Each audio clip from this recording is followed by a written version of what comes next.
Hi అండి, అందరికీ నమస్కారం. అందరూ ఎలా ఉన్నారు? బాగున్నారా? నేనైతే బాగున్నానండి. ఈరోజు మన ఛానల్ కంటెంట్ ఏదైతే ఉందో దాని మీద నేను వీడియో చేస్తున్నాను. అదే ఒక టాపిక్ తీసుకొని నేను ముందే చెప్పాను కదండి, మన హిందూ సంప్రదాయాల గురించి, తర్వాత కొన్ని మన మన హిందూ సాంప్రదాయంలో ఉన్న కొన్ని ఆచారాలు, అలవాట్ల గురించి వీడియోస్ చేస్తానని. సో అందులో భాగంగా ఈరోజైతే ఫస్ట్ వీడియో చేస్తున్నా. అదేంటంటే అక్షింతలు. సో మనం అక్షింతల గురించి తెలుసుకుందాం. మీరు అనుకోవచ్చు, అక్షింతల గురించి ఏంటి ఉంటుంది అని. సో అక్షింతలే అండి. అక్షింతలు మనకి చాలా ఇంపార్టెంట్ కదండి. మెయిన్ రోల్, ఏదైనా ఫంక్షన్ జరిగినా, చిన్న శుభకార్యం ఏదైనా జరిగినా సరే మనకి అక్షింతలు చాలా ఇంపార్టెంట్ కదండి. సో అందుకని ఫస్ట్ మనం అక్షింతలతో స్టార్ట్ చేద్దాం. అక్షింతలు అంటే ఏంటి అసలు? అక్షింతలు అంటే ఏంటి అసలు? ఈ అక్షింతల్ని పూర్వకాలంలో ఎవరు వేసేవారు, ఎందుకు వేసేవారు, అక్షింతలు అంటే ఏంటి, మనం ఇప్పుడు తెలుసుకుందాం.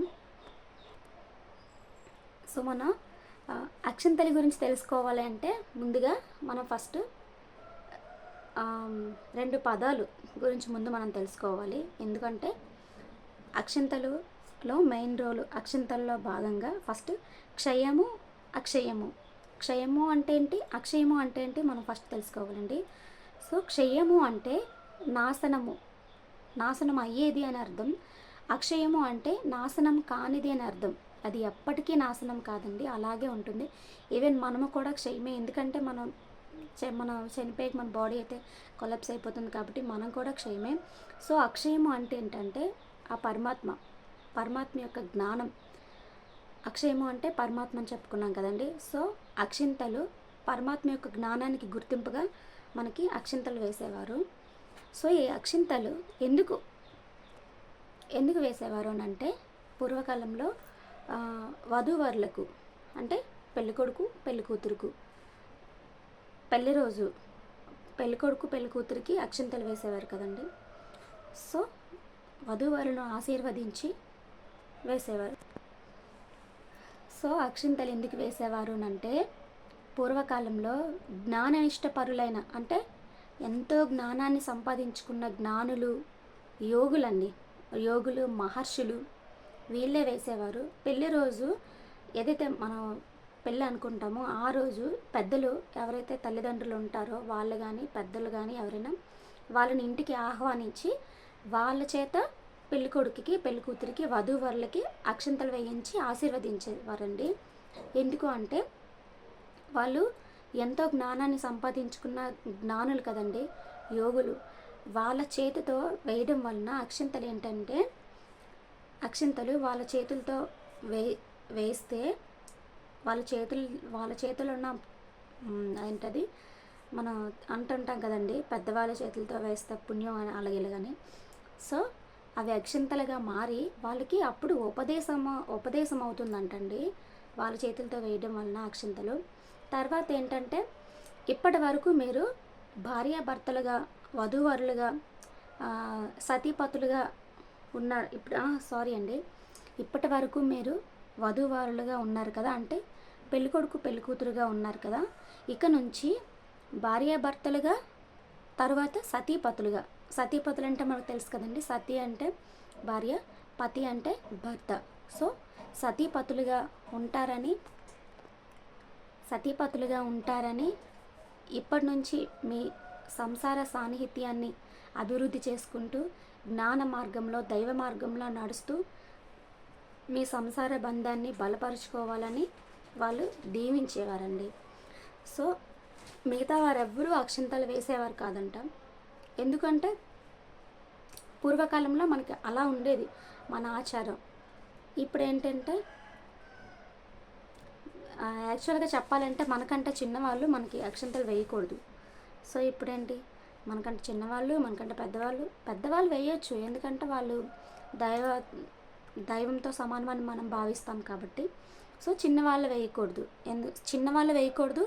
తర్వాత ఈ విషయం నేను మొహమాటం లేకుండా చెప్పేస్తున్నాను, ఎందుకంటే మనసులో ఏమంటారు చూడండి, ఒకరి పట్ల మనసులో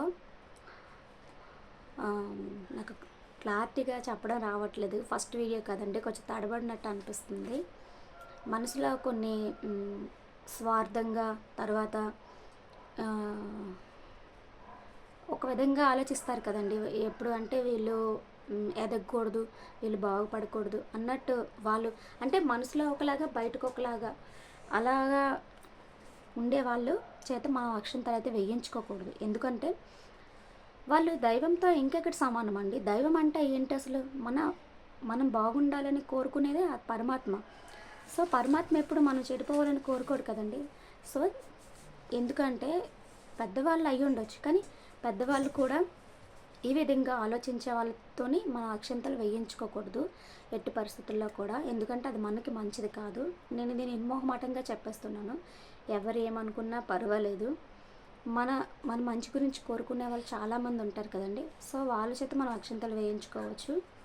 చిన్నవాళ్ళైనా మనం వేయించుకోకూడదు, ఎందుకంటే ఆ ఆయుష్ ఏదో తగ్గుతుందని చెప్తుంటారు కదా. సో అలాగా. ఇంకో విషయానికి వస్తే ఇప్పటి కాలంలో అసలు అక్షింతలు అంటే ఏంటో కూడా తెలియట్లేదు చాలామందికి. అక్షింతలు అంటే క్షయము అంటే నాశనం కాకుండా పరమాత్మ యొక్క జ్ఞానంతో కలిపేది ఈ అక్షింతలండి మనకి.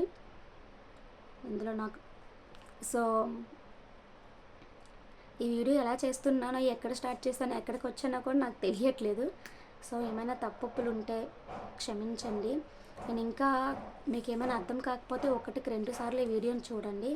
సో మీకు నచ్చినట్లయితే నా ఛానల్ని సబ్స్క్రైబ్ చేసుకోండి. ఈ వీడియో ఎప్పుడు పోస్ట్ చేస్తానో కూడా నాకు తెలీదు. ఇంకా మంచి మంచి వీడియోస్ చేస్తానండి. కంటెంట్ అయితే చాలా ఉంది, కాకపోతే నా దగ్గర టైం ఉండట్లేదు. సో కొంచెం అర్థం చేసుకోండి. అదేనండి, మీ ఫ్రెండ్స్కి, రిలేటివ్స్కి ఈ వీడియో షేర్ చేసి సబ్స్క్రైబ్ చేసుకొని సపోర్ట్ చేసినట్లయితే ఇంకా నేను మంచి మంచి వీడియోస్ టైం కుదుర్చుకొని మరీ చేస్తాను. సో ఈ వీడియో అర్థమైందని అనుకుంటున్నాను నేనైతే. అర్థం కాకపోతే క్షమించండి, అర్థం చేసుకోండి. ఇంతే అండి. ఇంకా నేను ఇక్కడ కొంచెం ఫ్యాన్ కూడా వేసుకోలేదు, ఎందుకంటే సౌండ్ వినిపించదు కదండి. నేను ఫ్యాన్ వేసుకుంటే సౌండ్ రాదు. సౌండ్ రావడానికి నా దగ్గర మైక్ లేదు. సో వాయిస్ ఓవర్ ఇద్దామన్నా ఫస్ట్ వీడియో కదా, తర్వాత బాగోదు వాయిస్ ఓవర్. దీనికి అంతగా నాకెందుకో ఈ వాయిస్ ఓవర్ కంటే ఇలా వీడియో చేస్తేనే బాగుంటుందని అనిపించి ఇంత డైరెక్ట్గా వీడియో చేస్తున్నాను. సో ఎవరికైనా అర్థం కాకపోయినట్లయితే వీడియోని రెండోసారి చూడండి, లైక్ చేయండి.